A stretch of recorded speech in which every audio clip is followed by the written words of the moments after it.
Assalamualaikum class 6 with new lesson of history. I am your teacher. I hope you have watched previous lessons. You enjoyed and learned from those videos. And today we will start the next topic of the chapter 3, that is about ancient Egypt. ये हम पढ़ चुके हैं कि around 5000 years ago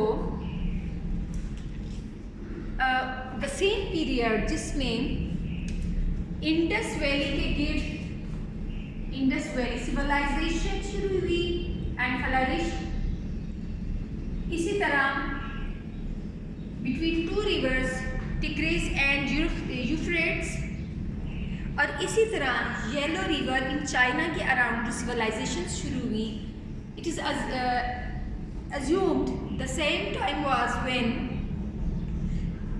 Egyptian civilization भी flourish की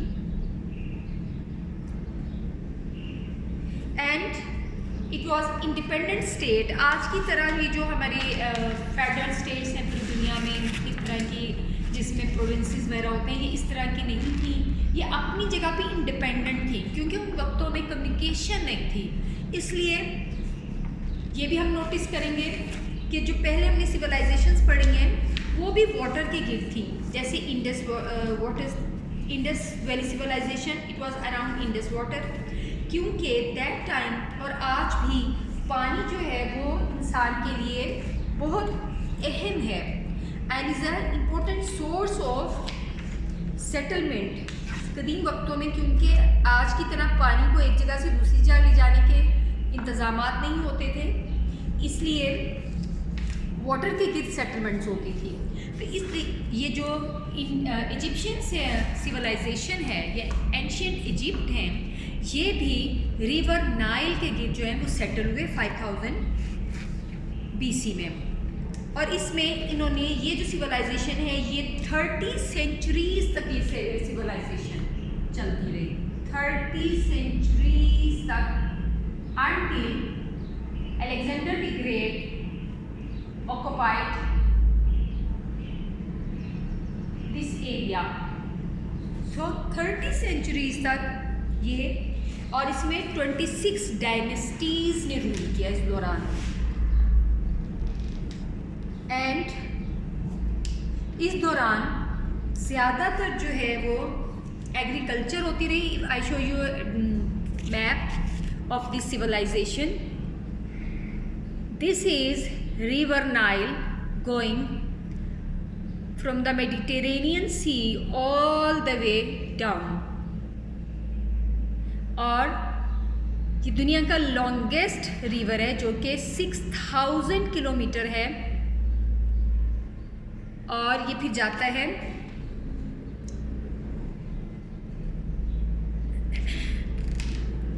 modern Sudan से भी ये गुजरता है।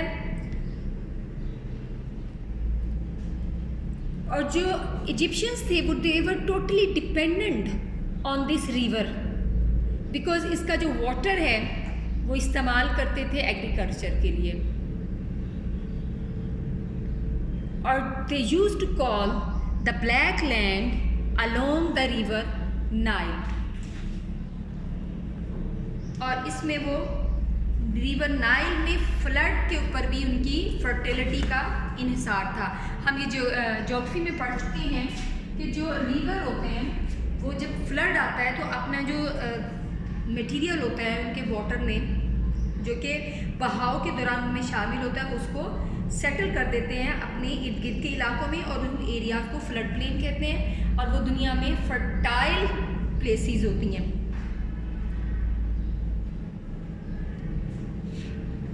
ब्लैक लैंड वो कहते थे उस जगह को जो रिवर नाइल के अलोंग है, जो कि बहुत फर्टाइल है, और वहाँ पे वो अपनी मुख्तलिफ फसलें उगाते थे।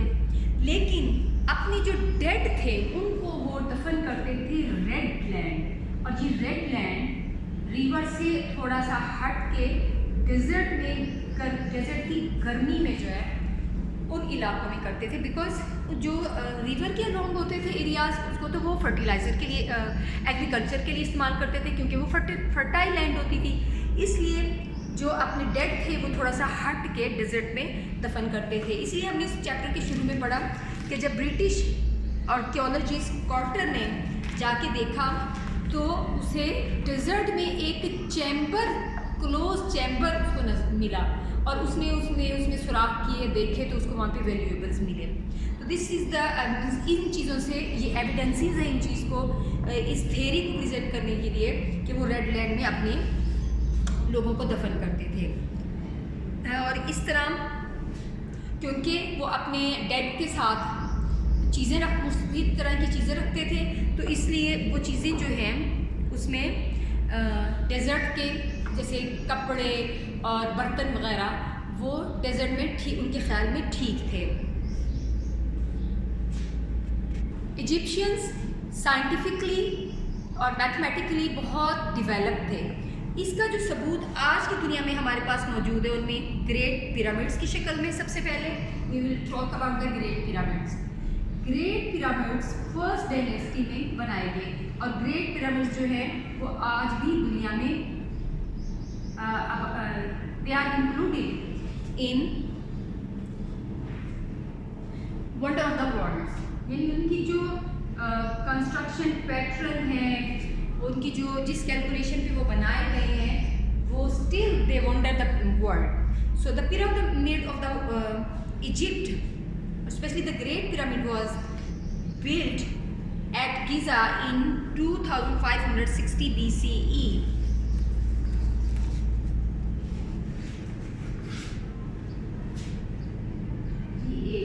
Giza, Great Pyramid, those who are included in Wonder of the World, 2560 BCE में ये first dynasty of the ancient Egyptians ने बनाए।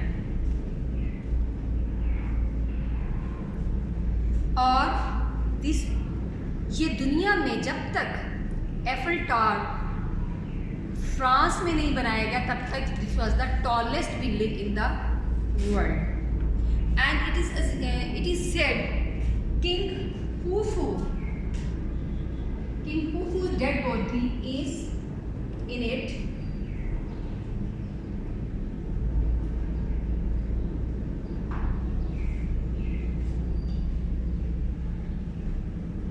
ये किंग खुफू के टॉम के गिर्द बनाए गए हैं, और इनकी height is 140 metre high and 200 metre long. This is height and this is length, and इसकी जो sides हैं they are larger than 2 football pitches। मतलब इतने बड़े ये पिरामिड्स हैं, और इन पिरामिड्स को देख के और उनकी फाउंडेशन को देख के पता चलता है कि जो इजिप्शियंस थे वो मैथमेटिक्स में कितने अच्छे थे, and their ability to plan the foundation of the pyramid as a square with the type of the pyramid called a cubit। मतलब ये जो एक जो शेप है ये क्यूबिट की शेप है, और इसकी स्क्वायर बेस है। So this is really very एक मैथमेटिक्स में एक बहुत अच्छी शेप है। इजिप्शियंस की मैथमेटिक्स में डेवलपमेंट का अंदाज़ा इससे भी लगाया जा सकता है कि जो पिरामिड्स हैं इनकी बेस स्क्वायर है, और इनकी 4 dimensions. I show you this pyramid and it has 4 directions and each direction points towards either east, west, north और साउथ। सो ये कहा जा सकता है कि मे बी वो उन्होंने ये इसलिए भी ये शेप दी थी कि उससे वो नॉर्थ स्टार को आइडेंटिफाई कर सकें, क्योंकि हम ये जानते हैं कि एंशिएंट टाइम से नॉर्थ स्टार को डिफरेंट डायरेक्शंस को आइडेंटिफाई करने के लिए इस्तेमाल किया जाता है। इसके अलावा वो डिफरेंट कॉन्स्टिलेशंस की जो है पोजीशन इन पिरामिड से आइडेंटिफाई करते थे।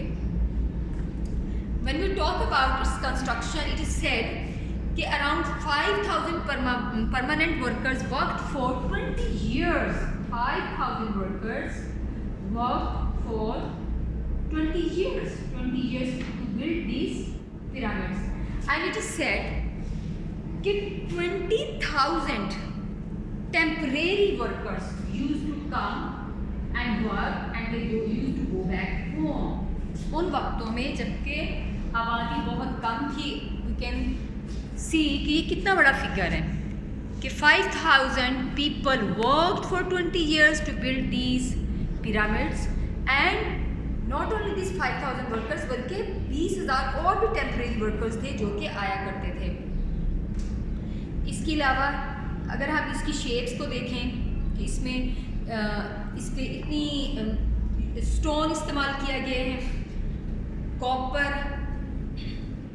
और इसको इतने बड़े जो स्टोन्स हैं कि कैसे मूव किए गए होंगे। इट इज़ अज्यूम्ड कि शायद उन वक्तों में भी इनके पास रैम थे, रैम से जिसके ज़रिए वो इन ह्यूज स्टोन्स को पिरामिड की जगह पे लेके आए। और इस तरह उनको उनके जो एंगल्स हैं बिल्कुल स्ट्रेट और दुरुस्त एंगल्स, वो भी ये अज्यूम किया जाता है कि उनके पास कोई डिवाइसेस थे जिसकी वजह से उन्होंने इनके एंगल्स बिल्कुल राइट एंगल्स बनाए। If you look at the pyramids, तो जो इनकी टॉप भी है ना, टॉप पे ऐसे स्टोन इस्तेमाल किए गए हैं कि पॉइंटेड एंड, कि जो ऐसा स्टोन इस्तेमाल किए जो कि सनलाइट को ज़्यादा कैप्चर करता है। तो इट इज़ अज्यूम्ड कि शायद उन लोगों का ये ख्याल था कि ये जो पॉइंट किया गया, पॉइंट कर रहा हो up on the sky stars की तरफ, तो जो हमारा किंग है उसकी सोल भी आफ्टर लाइफ यानी डेथ के बाद की जो ज़िंदगी है उसमें वो अप ऑन द स्काईज चली जाती है। इसलिए इट इज़ अज्यूम्ड कि शायद उन्होंने इसलिए इसके पॉइंटेड एंड बनाए हैं और टुवर्ड्स द स्काई इसलिए उनको रखा गया है।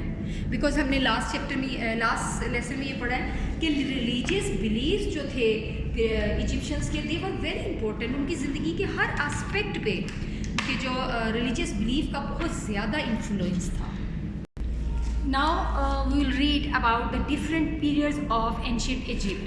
Basically as I told you in the beginning of the lesson कि ये इन एंशिएंट इजिप्ट में जो सिविलाइजेशन है ये 30 सेंचुरीज़ तक कंटिन्यू रही। अब इन 30 सेंचुरीज़ को हमने डिफरेंट पीरियड्स में डिवाइड किया है, तो इसमें हम फर्स्ट पीरियड पढ़ेंगे। The first period is considered as the golden period कि जिसमें सबसे ज़्यादा फ्लरिश किया, और this was from 2686 till 2181 BCE. This period is known as the first period of the Indus of the ancient Egypt civilization. और इसमें 3rd to 6th dynasty जो है, 3rd to 6th dynasties count की जाती है। और इसमें ancient Egypt reached it's height during the 4th dynasty.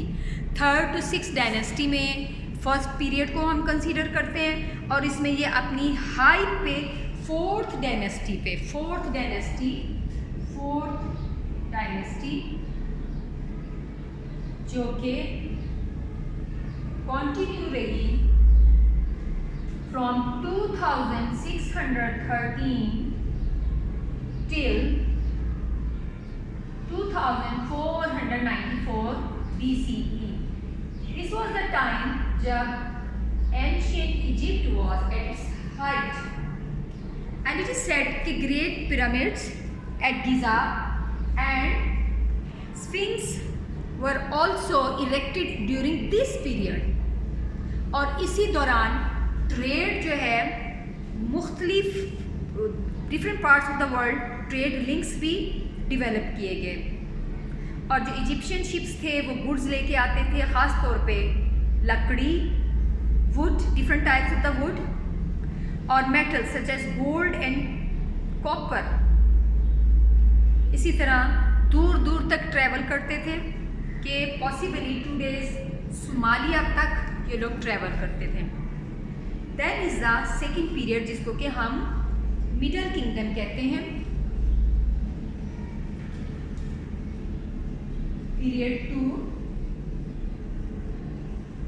and this period continued from 2055 till 2165 BCE. This is the second period of the ancient Egypt और इसमें 11th and 12th dynasties शामिल की जाती हैं। Thebes was the most powerful of the Egyptian state और इसमें इस period के दौरान एक किंग था जो कि कामयाब हुआ पूरे इजिप्ट को अंडर वन स्टेट लाने में। Means he established the 11th dynasty and united the whole Egypt under one rule.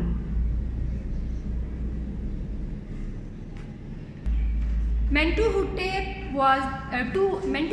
II was the king who united the whole Egypt under one rule.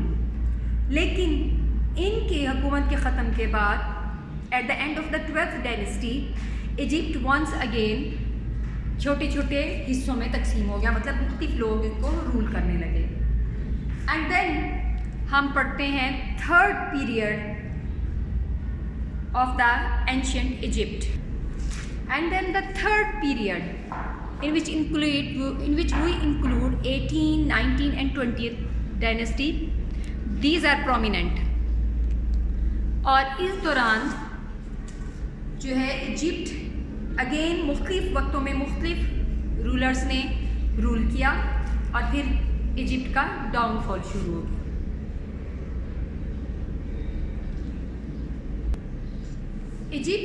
Egypt never been one of the most stable nation or the civilization in the world, लेकिन ऐसे वक्त भी आए हैं जबकि ancient Egypt पूरी दुनिया में सबसे वेल्दी एंड स्टेबल नेशन होती थी और they use to trade across the Mediterranean and into Asia and Africa. Ancient Egypt में जो रूलर्स होते थे उनका स्पेशल एक नाम था फेरान, जिसे हम उर्दू में फिरौन कहते हैं, फेरान। और वो जो थे उनमें से कुछ इतने पावरफुल थे कि उनका रिलीजियस स्टेटस भी, they were not only ruler but वो रिलीजियसली भी सबसे हाईएस्ट स्टेटस होता था। और कुछ ने तो खुदाई का भी दावा किया, जो कि हमारे इस्लामी तालीमात में, हमारे कुरान पाक में भी जिसका जिक्र किया गया है।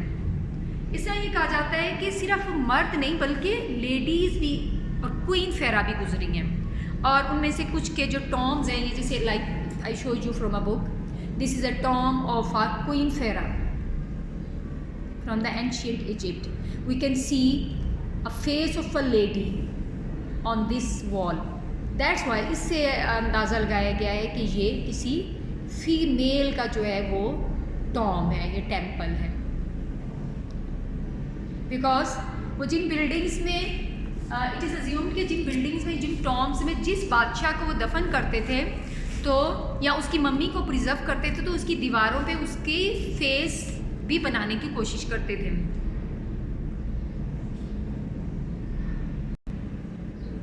We know few names of the pharaohs in the history.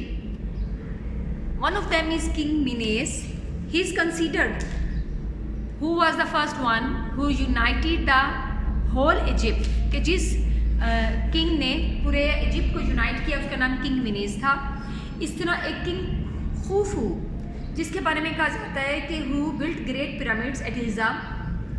इसी तरह एक और फेरा जिसका नाम जो है एखनटेनियन कहा जाता है।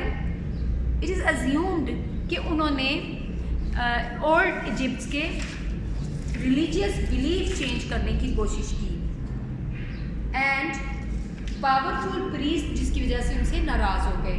सो so these are the few pharaohs जिनका कि हमें हिस्ट्री में जिक्र मिलता है।